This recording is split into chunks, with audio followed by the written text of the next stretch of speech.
Hello, everybody. I'm hoping you all can hear me. Welcome to our second of a community series that we're hosting this semester. This theme for tonight is going to be organizations that focus on basic needs.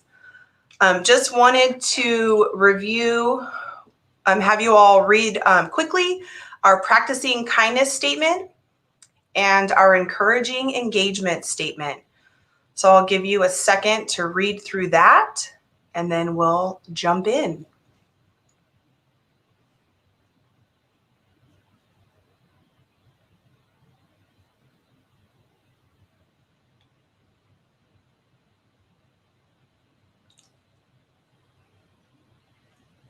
A little bit of awkward silence never hurt anybody.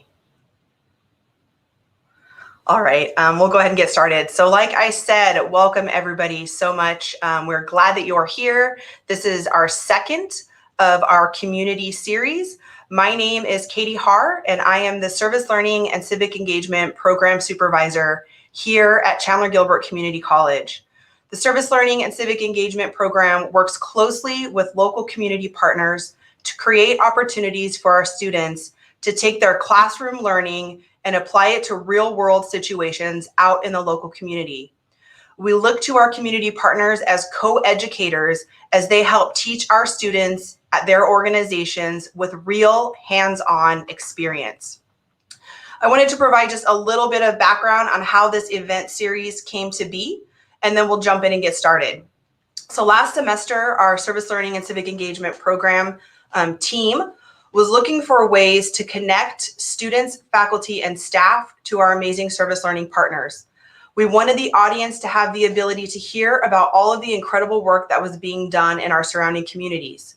We knew that even though our campus was functioning mostly remote or virtual, that our nonprofit partners were continuing to provide the much needed services that they do to their local communities. We are honored tonight to have 4 incredible partners here to tell us about their organizations, the programs they offer, the services they offer, and different ways that we can help or get involved.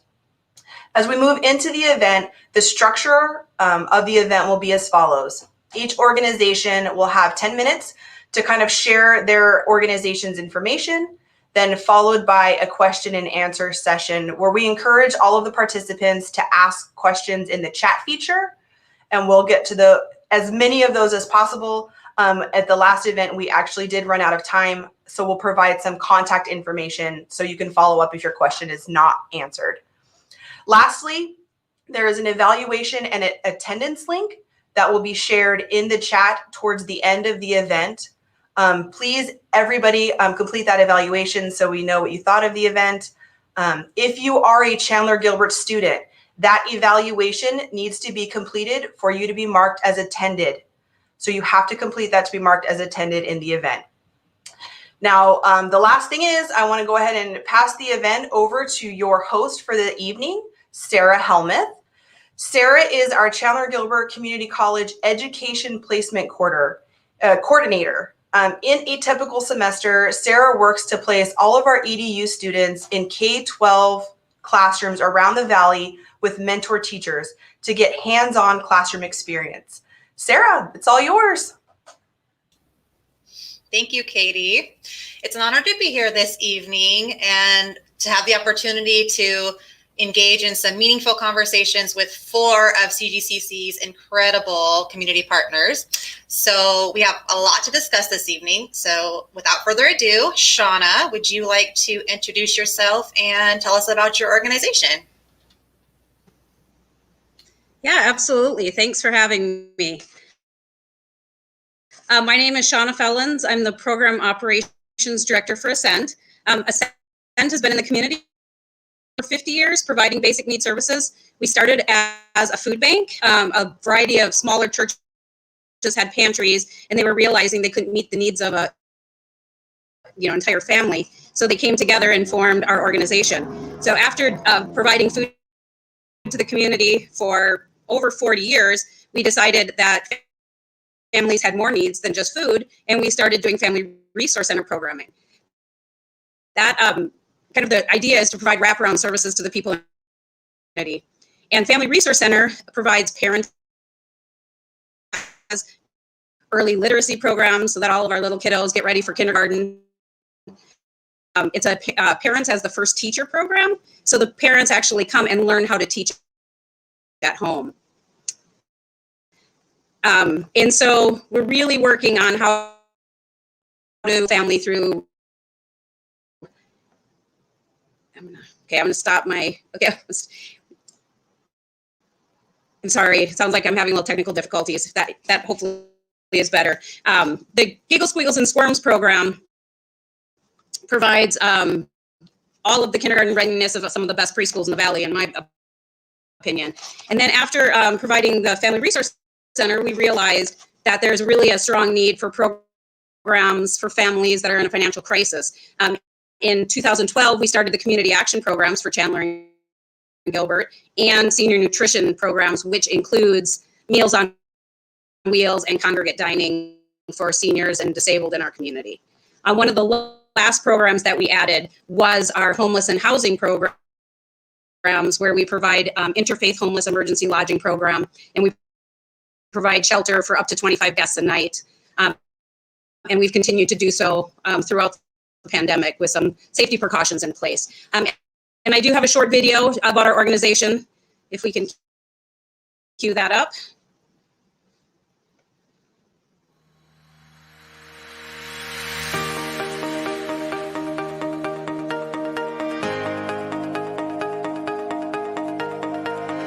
One thing I really appreciate about the work that we do here is that we have a variety of programs, from programs for young children to our seniors, from people who are wanting to move up, those who are in crisis, those who are homeless.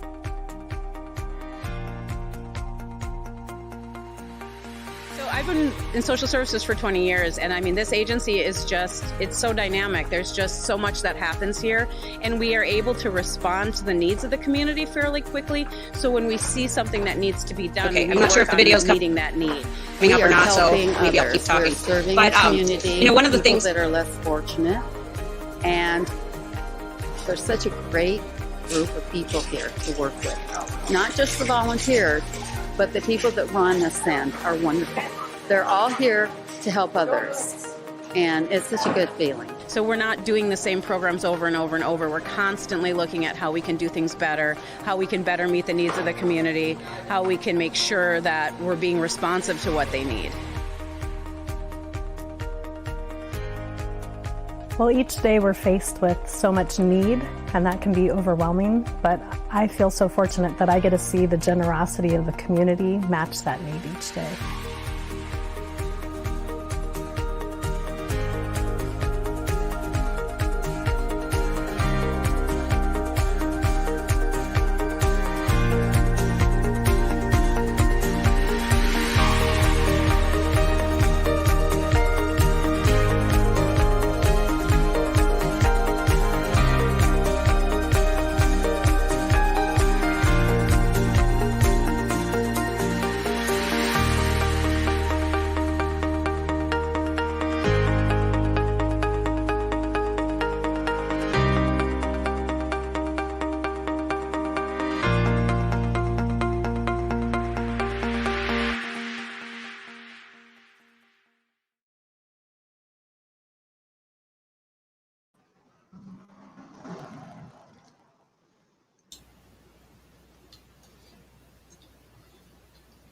Thank you so much, Shauna. Next up, we have Amanda with Closed Cabin.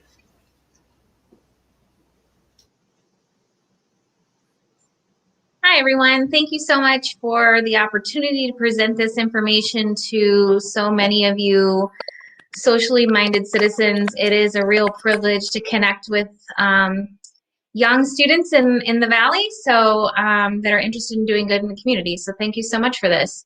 My name is Amanda Nosbush, and I am the Executive Director of One Small Step, and we operate Closed Cabin, which is a clothing bank now located in Gilbert. The first couple of years that Chandler-Gilbert's community service program came out to us, we were located in Chandler, and about a little over a year and a half ago, we were able to buy a building of our own and open up our new location in Gilbert, which is shown here on this slide. So I'm going to tell you about what we do, and then I'll tell you a little bit more about us, and then I think we'll have time for questions at the very end. So we are a clothing bank primarily, and our mission is to help families and individuals in need to attain a more productive life by providing high quality clothes, shoes, and other services. We kind of divide our services into 4 main areas. Obviously, we have the clothes cabin clothing bank. We also have a back to work program, which focuses on helping to provide some of those uniform type clothing that are required for a job before someone actually gets their first paycheck. We have homeless assistance program, and we have our community classroom.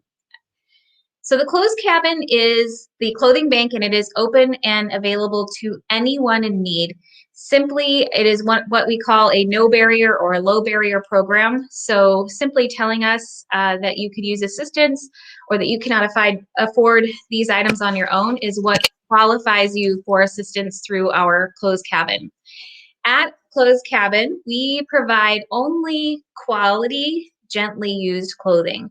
So we kind of see ourselves as a step above a general thrift store. You won't find anything that is overworn, stained, ripped, or not in good condition in our facility.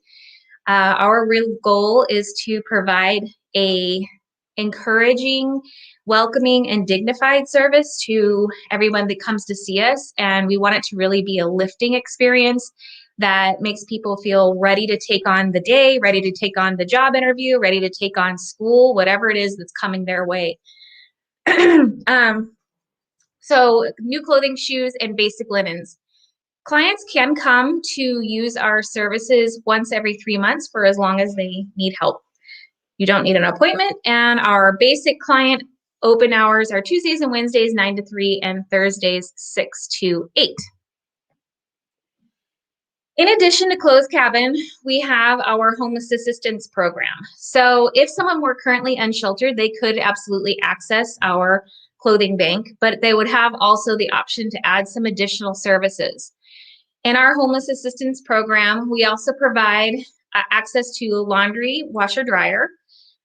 We have a real shower facility, which is meaningful to unsheltered clients because we understand that there are a lot of mobile shower units that sometimes work, sometimes don't work, sometimes have hot water or water at all, sometimes don't.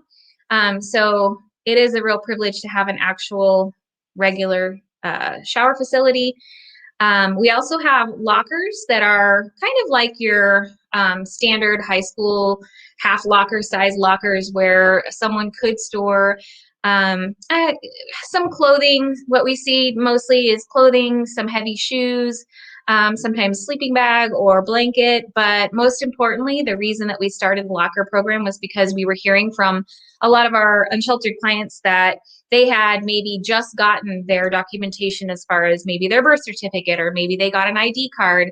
And as can happen if you are unsheltered and on the streets, sometimes their stuff was rifled through or stolen or even just scattered, and they lost all that. So we do encourage our clients to keep all of their important documentation in the locker too, so that it's a safe location for them. And then we also have mailboxes. So we offer use of our address, and we'll create a mailbox in a locked file cabinet in our facility. And clients can use that mailing address and pick up mail from us weekly. So like Clothes Cabin is offered once every 3 months to the general client, homeless services are accessible weekly because obviously the need is greater. Our Back to Work program, like I mentioned a little bit earlier, is our program that is really designed to remove those barriers to beginning work, financial barriers to beginning work, when some uniform type items are required to start that employment. Some good examples, and this is the one that it was created from, is steel-toed or sturdy work boots. Both of those can cost upwards of, even on the cheap end, $30, $35, up to $65. for those kinds of boots. And in order to begin any labor or even some of the yard work jobs with different companies, you have to have that ahead of time to start work. And it becomes a barrier when you're expected to spend money before you actually get that first paycheck. So we thought that we would start providing those. And that's where we started. And now we've added in more, and we continue to add more based on feedback from our clients. And most of these items are a one-time thing, particularly the new shoes. But some of them we keep on hand all the time, like interview clothing, black pants, white collar shirts, that kind of thing. The non-slip non-slip black sole shoes are the kind of shoes that are required for working in the kitchen, food service jobs, or sometimes warehouse jobs. Obviously, we talked about steel-toed or sturdy work boots. Scrubs can be required for any kind of medical office job. Sometimes you're required to wear scrubs even if you're working reception, and scrubs can be quite pricey. Neon safety shirts, self-explanatory. We started carrying tool belts recently. Because we understand that there are a lot of day labor companies in the area that require people to have their own tool belt, but not necessarily the tools that go in them. Black pants, white collar shirts are most known for hospitality type jobs. And then we always have interview clothing available. The last piece, which was added when we moved to our new facility, is a community classroom. And basically what that is a classroom that we've added to our services where we're really seeking out partners. We're not going to be the experts in everything. So we're looking to partner with other agencies who will be offering some kind of service to the community at no charge. And then we offer the space at no charge and the connection to our clients. So some examples of that might be parenting classes, interview skills, could be life skills or coping skills, grief and loss. We have had, before COVID, parents as grandparents classes before. But of course, COVID shut most of this down and we're building back up slowly as things reopen. But right now, the one service we do have in our community classroom is every Tuesday, we have a partnership with Helping Families in Need who comes, they send an enrollment assistant to our location to provide enrollment or renewal for food stamps, healthcare, and cash assistance to anybody in the community, of course, at no charge. A little bit about us. We started in 2001. It was a group of friends that just started collecting socks that they donated to local clothing banks way back in the day, collecting in garages, and then they worked in some donated school space for a while.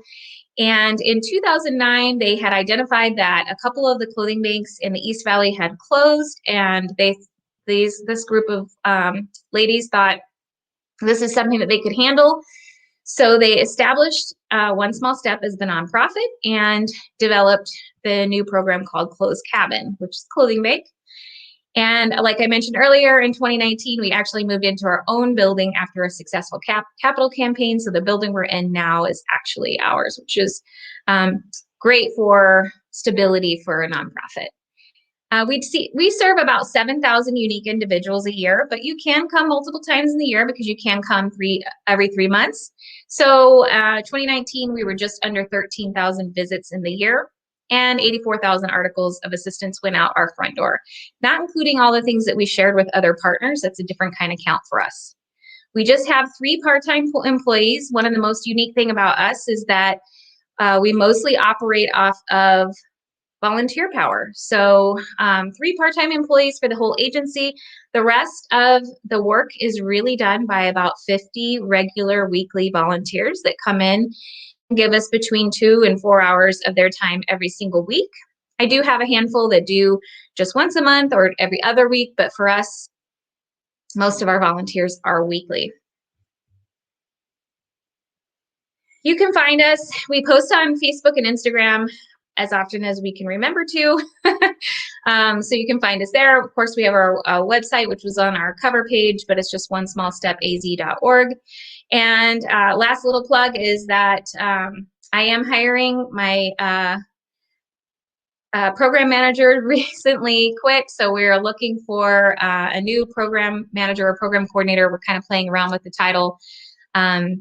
And it is a lot of fun. It's a lot of work. You have a lot of energy, but it's very rewarding. So if you're looking for an opportunity, you can scan that little QR code there, or find us on LinkedIn or Indeed. So that's it. Thank you so much. Thank you so much, Amanda. And D Squared, you're up next.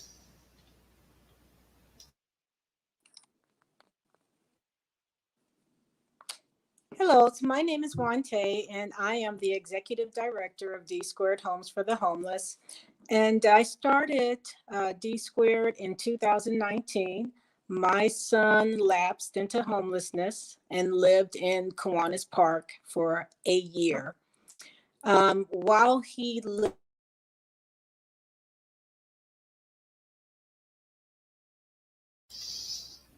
Oh no. Okay, she's having a little bit of technological difficulties. So while we wait for her, we'll try to get back to her a little bit later. And Taylor, can we hear from you now?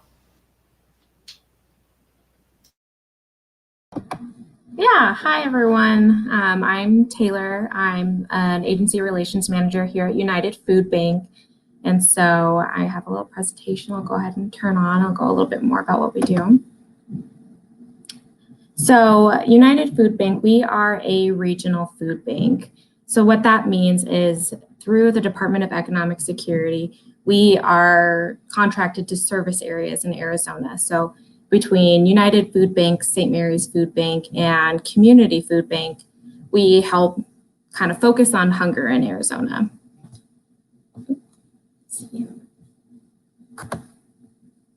Okay, there we go.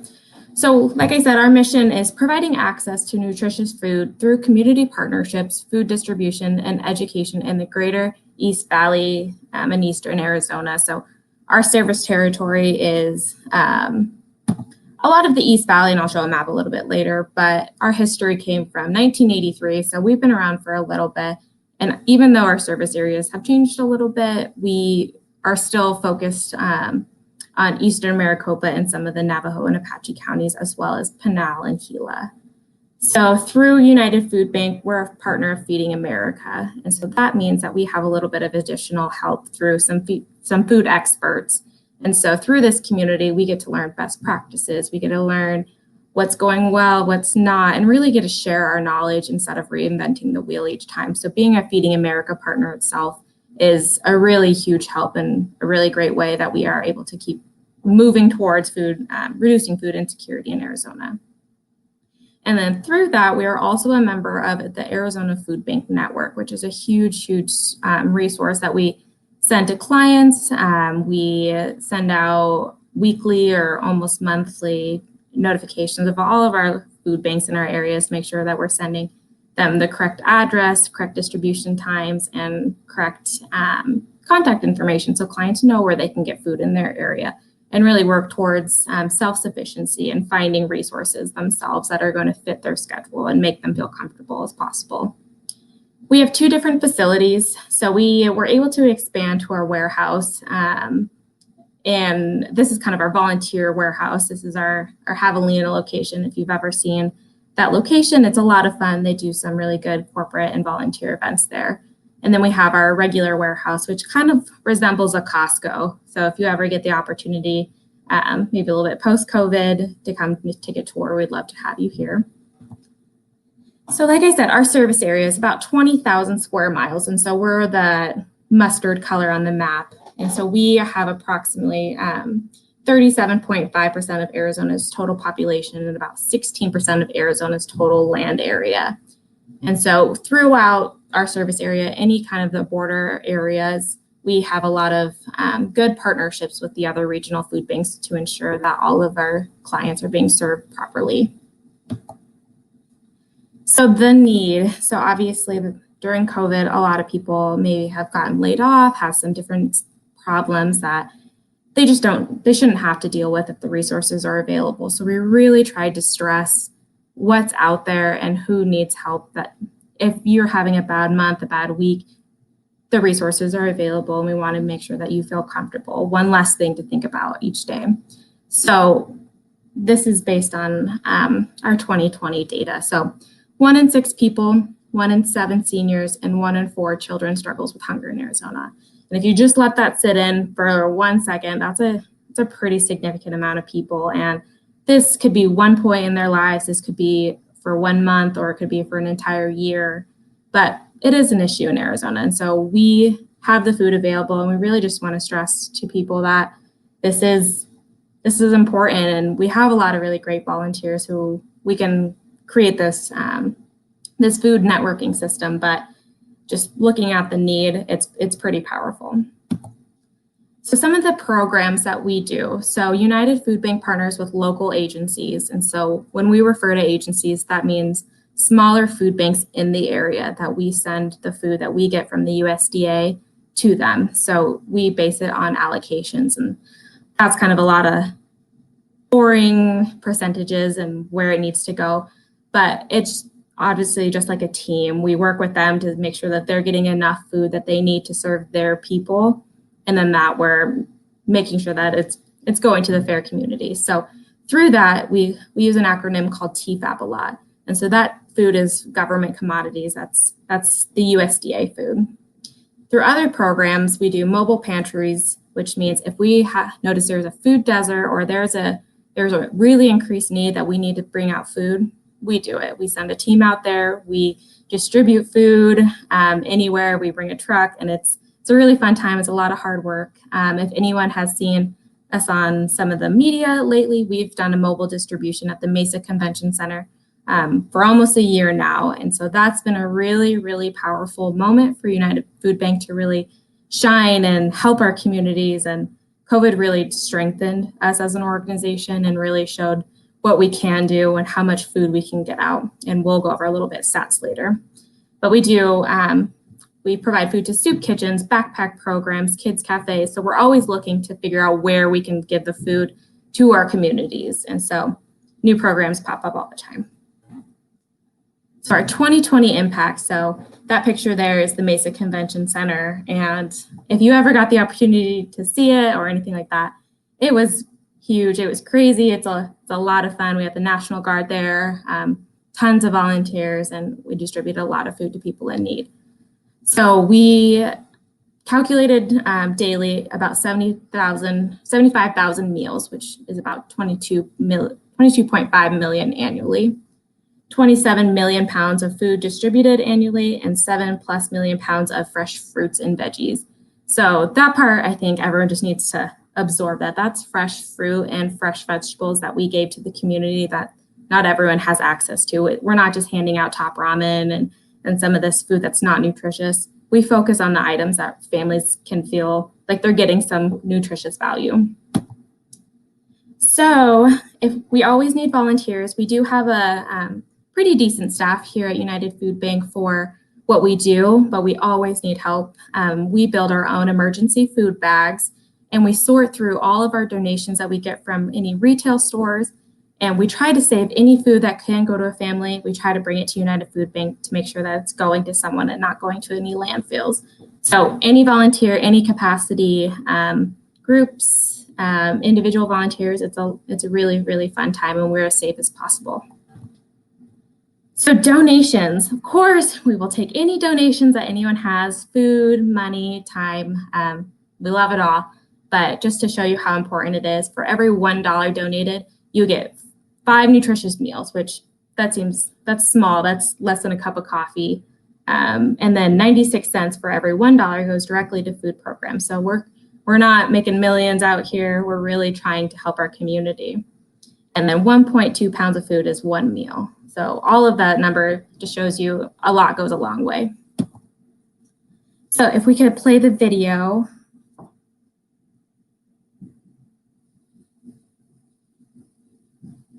Hi, I'm Dave Richens, President and CEO of United Food Bank. This year started like any other year in January, where we were able to distribute food at our volunteer warehouse at Javelina Drive. We'd see about 500 families at a typical distribution. Then the pandemic hit in March. We went from 500 to 1,200 families to 2,400 families, where we moved from that volunteer center to have a partnership with the city of Mesa at the Mesa Convention Center. We went along 2,400 or more families for several weeks. We're still there. and we continue to serve people. The need has not abated. Even though the virus, as it rages through our community, United Food Bank has been there to meet that viral need of hunger.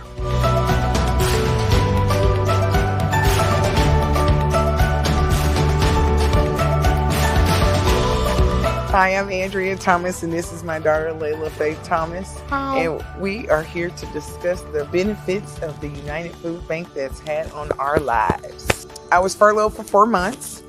We were blessed to find the United Food Bank through my sister, and we went and took a chance, and we were blessed with an abundance of food. The food quality, far as the fresh foods and things, because she is allergic to fillers, so we found something that works for us.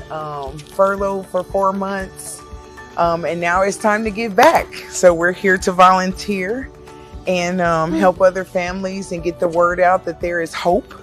There is, together we feed America. We feed Arizona first, and then we go from there. It was great to have a community that is able to come together and feed without question, and just, an abundance of food that, we were blessed as a 2-person household, but we were blessed to bless another 2-person household and just spread the word that, the United Food Bank is here to help if you need it. You just reach out. They were there to bless, and here we are now.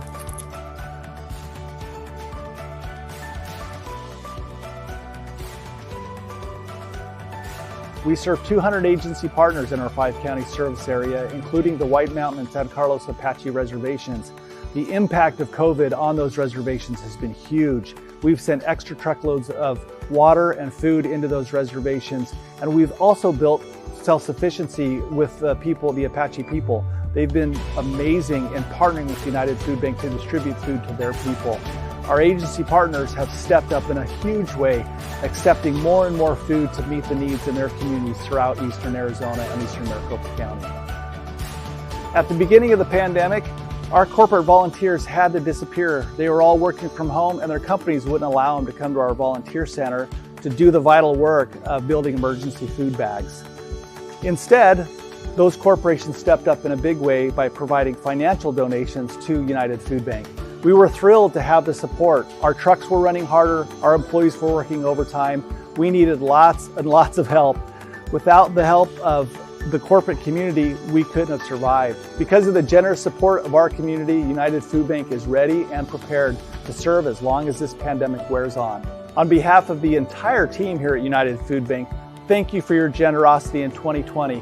It's been a difficult year for all of us, but we're here to continue to help. Go to unitedfoodbank.org if you need help or to make a donation. Thank you.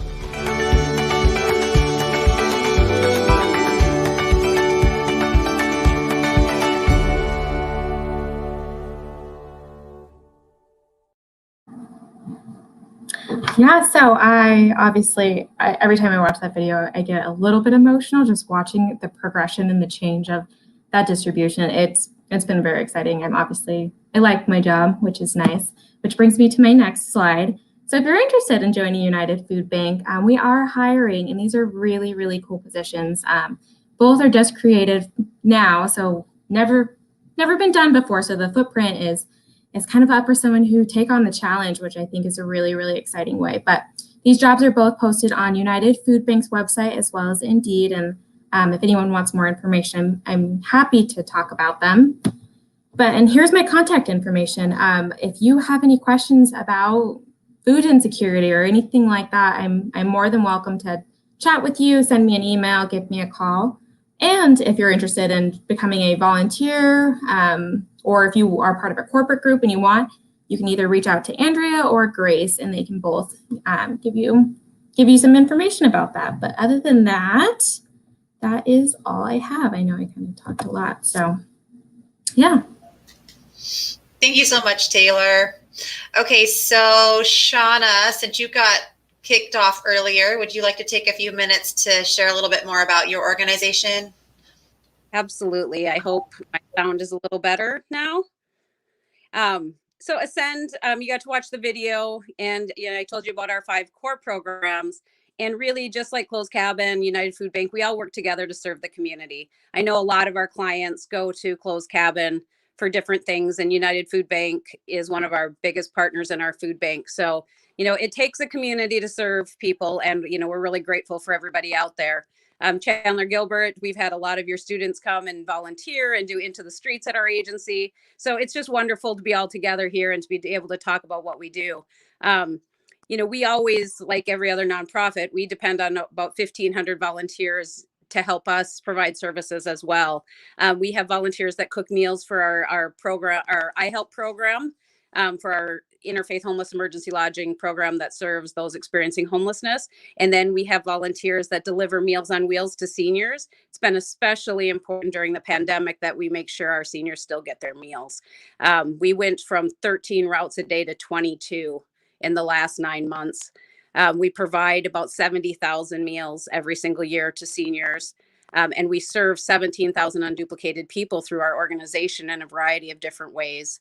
With COVID, the Community Action Program has been awarded financial assistance for those experiencing, past due rent, late past due utilities, and we have already distributed about $9 million since July 1st. So, it's an amazing team of staff here, just like everywhere else, and they're just all pitching in, and it's really what we're here to do. When we say crisis services, we're actually doing it now through the pandemic. So we are open. We have limited interactions with clients as much as we can, just because of, we want to keep everybody safe, but we have, our building hasn't closed a single day. So we have volunteers in our food bank every day. We have volunteers in iHelp.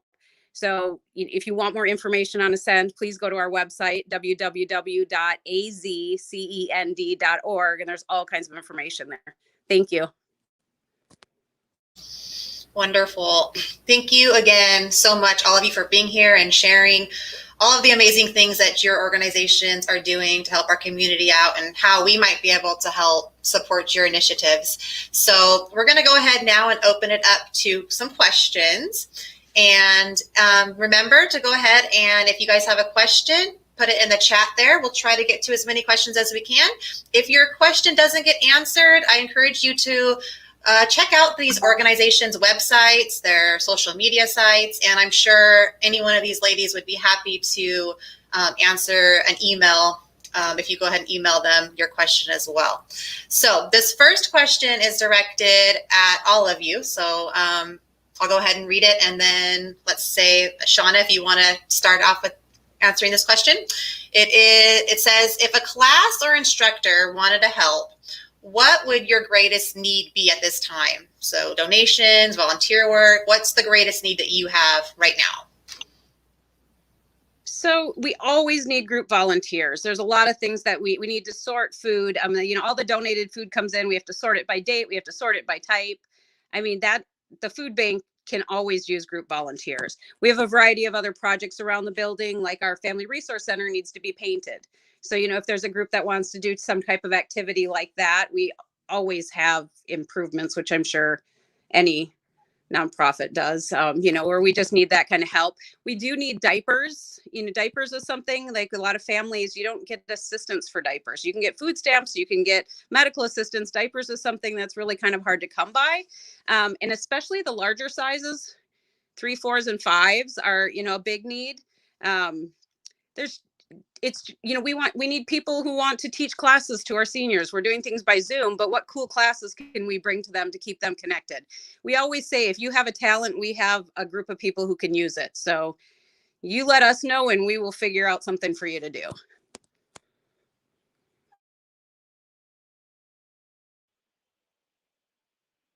Do you want me to chime in next? I'm sorry. Okay. So at One Small Step, most of our day-to-day volunteer roles are not like a plug and play kind of volunteer role. Unfortunately, we don't have many step in, do work for an hour, and step out kind of roles. We do create opportunities all the time, though. So with prior notice, I'll have a group of 15 people that can come in for 3 hours. We'll absolutely put together a opportunity to help us with sorting or tagging or something, organizing, moving bins, could be anything.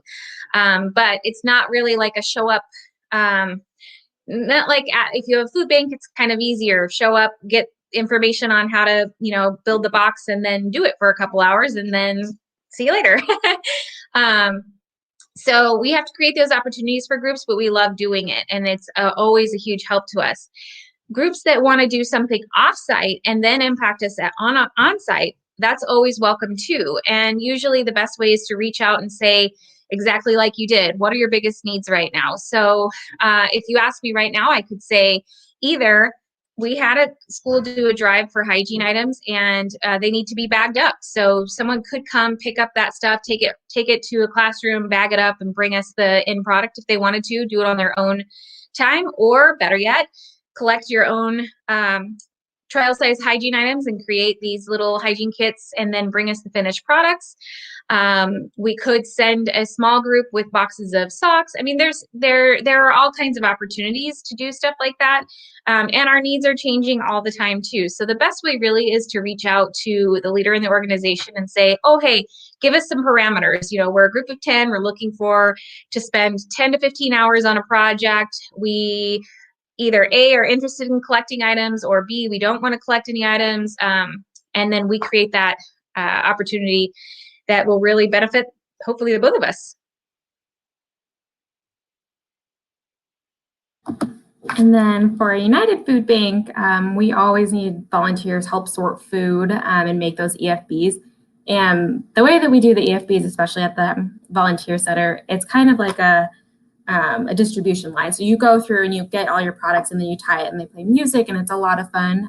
Right now, obviously we were trying to be as safe as possible. So everyone's required to wear masks and we do all the sanitizing and all of that. But I think that's our biggest need.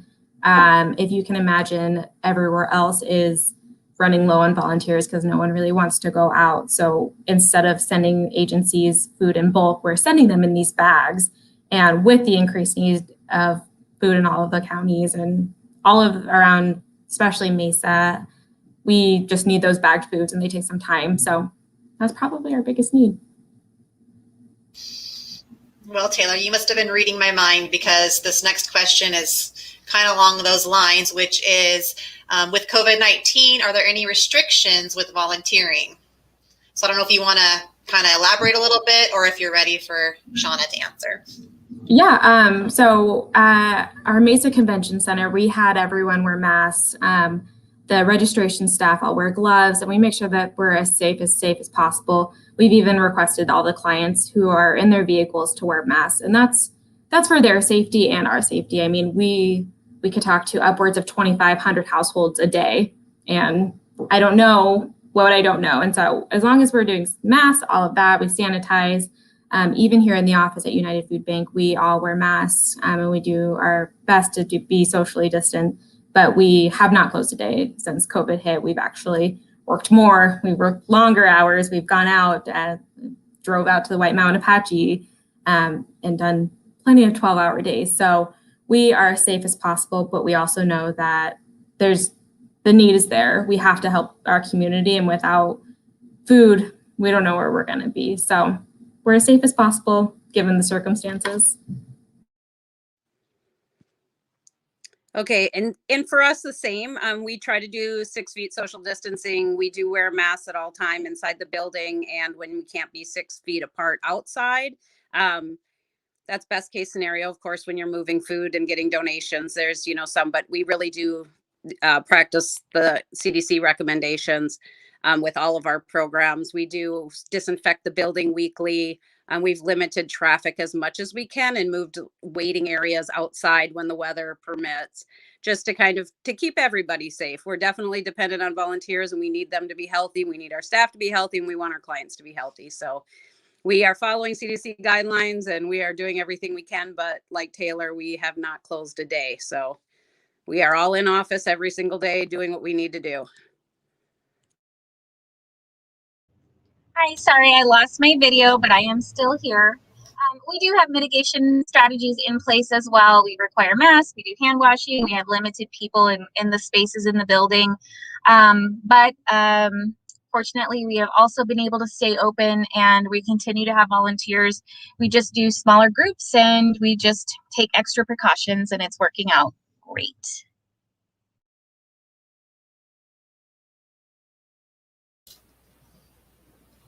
Awesome. Thank you. Okay. I think Katie was going to pop in. Give a little update about D2. Yeah, hi everybody. I wanted to make sure we spoke about D Squared. They were having some technical difficulties, but did want to make sure I get their information out to you all. D Squared is an organization just doing incredible work with the homeless population. They have a group of volunteers that make hygiene bags and go to parks and provide, give those hygiene bags out to the homeless population. They actually take in the plastic grocery bags that we get and turn that into plastic yarn, and then crochet what they call like mats for the folks that are out sleeping in the different parks and things like that. So they have a whole group of people that crochet these mats and turn this plastic into yarn. They have opportunities for young people, like I said, to pack the hygiene bags, to pack the snack bags. Just a great organization, and I'm really bummed that the connection was not working well for them. But here's the information. It's on the screen. D Squared Homes for the Homeless. Yuante was here earlier, but did provide some very specific service opportunities in an email when she said she couldn't get back in on how you can help and how we can be there for D Squared. So please, if you're interested in these hygiene drives, I do also think they do like shoes and sock collection and donation and go pass those out in different parks and organizations. So an incredible institution or incredible organization run mostly like all these other groups with only volunteers. I think there's maybe two actual employees, the rest volunteers. So think about D Squared. We want to make sure that they're represented. Here is some of their service opportunities. And then there's a contact email down there at the bottom. So that's all I want to say about D Squared. I could not do them justice. They have incredible stories and incredible events. There is a small video that shows some different photos of the different events that they've had. So if we could play that video, and then we'll jump back into question and answers. Sorry to barge in.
All right, Sarah, back to you and question and answers. All right, let's roll with the next one. This is for closed cabin. Are there any qualifications people need to meet to use the service of coming in for the clothing every 3 months, or cost for the back to work service? Thank you. Still wrestling with my video. No, We are a low barrier or no barrier program, and we serve on a self-declared need. So when someone comes to our closed cabin program, we do have them on their intake paperwork. There is a little statement at the bottom that says that you affirm that you can't afford to buy these items on your own, and that's all that's required to get service from us. For the Back to Work program, we do try our best to verify new employment. So however that feels, we try to do that in a way that feels most dignified to the clients. Perhaps it might be me just calling and speaking to a supervisor. Maybe they have some new hire paperwork. I mean, we are very flexible on that. We just do our best to verify new employment, and that's all that it takes. They would have already signed the intake paperwork that sort of declares that financially they can't afford these items. So then this is just an extra bonus. But it's important to us that we are a no barrier or a low barrier program. There are plenty of resources in the community. Trust me, my incoming room is always overflowing with clothing, maybe except for kids' clothing. And so we're really just leveraging what the community has in excess with what the community needs. So that's it. Awesome. Thank you. Okay, Taylor, this question is for you. Are there volunteer opportunities over the weekend with United Food Bank? So there might be some for corporate groups, and it kind of is a case-by-case basis, but United Food Bank as a whole, our volunteer center is normally open Monday through Friday, but we never want to turn away opportunities. So you can contact either Andrea or Grace, and they can give you some more information about what we can make, because we're pretty flexible. We always need the help. Great. And this could be for any of you all. Do you give an orientation before people volunteer?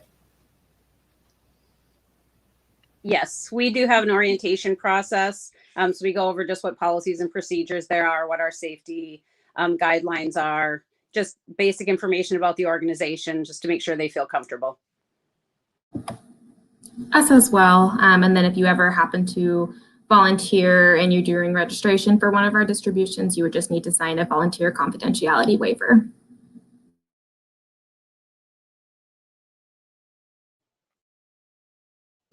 We do too. We do the basics, but we never set people free without any kind of training or direction. Okay, awesome. Thank you guys. Well, we have about 5 minutes left, so I think we'll stop with the questions there. Just a reminder, or real quickly before, is there anyone who'd like to give any final closing remarks? Taylor, any last minute things you want to share with us? Yeah, so I work closely with the SEND as well, so it's just really cool to see everyone's point of view and some of the different things that are available for some of the community to get involved in, regardless of what anyone is interested in. I think there's a spot to volunteer everywhere. Help is always needed. The funny thing about nonprofits, there's not a lot of profit, so we definitely need a lot of volunteers to get some help. And I think a lot of us who are in the nonprofit world, we do it because we love it, and it's always a good time. Shauna? Yes, I totally echo that. And for our agency, if we can save money on things like doing our own landscaping or having volunteers do it, that's money that we can put back to client assistance. And so it's really important to us that as much money as we can go to help people with rent, with utilities, to buy food, to purchase things that our students might need in our preschool class. And so, as you know, we have that flexibility as a nonprofit. So we put a lot of time and energy into cost saving on the admin piece, and use volunteers and use donated time and talent so that we can then serve people, you know, more of what they need. So yes, we always can use time, talent, treasures. Amanda? Yeah, everybody said it so well. I guess in my closing statement, the only thing that I can think of that I really neglect to mention all the time is we have a really great little fundraiser called Friends Resale Boutique, and it's a small thrift shop located next to our old location in Chandler at Alma School and Ray. It's also all volunteer run. So they take in donations of household goods, decor, jewelry, purses. It is a very small thrift shop, so they're not like a bring it all, everything, from your house, no washing machines, no TVs, that kind of thing, but small home decor and kitchen and stuff and dishes and jewelry and purses and things they absolutely love. And that could be a fun place to volunteer. It can be a little more plug and play with notice. We can schedule people in for shorter shifts and more sporadic shifts, if you will, because I have pretty much a lead on every day there. And that's fun because you get to play, boutique and thrift store owner, and everything is done by them. Processing the donations, pricing, testing, setting it up, decorating, all that stuff. So that's the only thing I can really think of, except for whenever, I just want to echo, whenever someone does decide to volunteer with a nonprofit organization, the ripple effect is huge. It's not just your time and your talent, but the stories that you take with you and then tell later, and that impacts somebody else, and that impacts someone else to look you up. And it's just, it's a very valuable experience. So we deeply appreciate the investment that you're doing. All right, thank you. Just a reminder, please make sure that you complete the attendance and the evaluation link that's in the chat.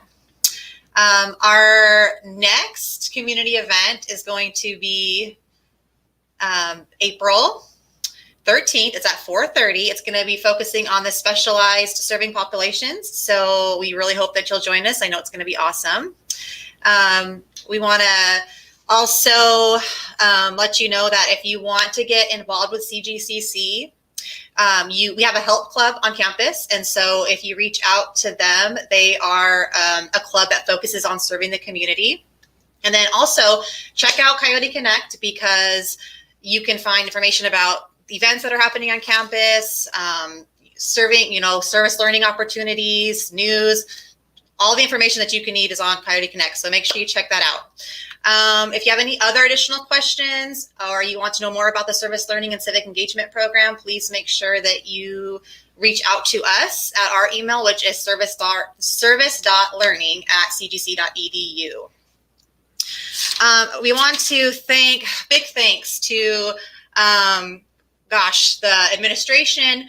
We want to thank the student life. Here we go. She pulled my slide up. Thanks, Katie.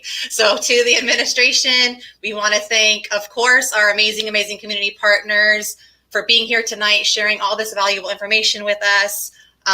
We want to thank everyone here who attended tonight. Thank you so much for joining us. We hope you found this information valuable.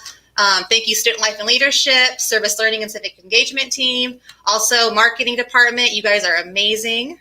And a big shout out and thank you to Mike Curtis, our IT person, who did all the behind scenes stuff for us, and we could not do this event without him. So thank you so much, Mike. I feel like I just gave an Oscar speech. But anyway, that will conclude our event this evening. So thank you so much again for joining us. We hope you enjoyed it, and we will see you next time. Have a good night, everybody. Goodbye.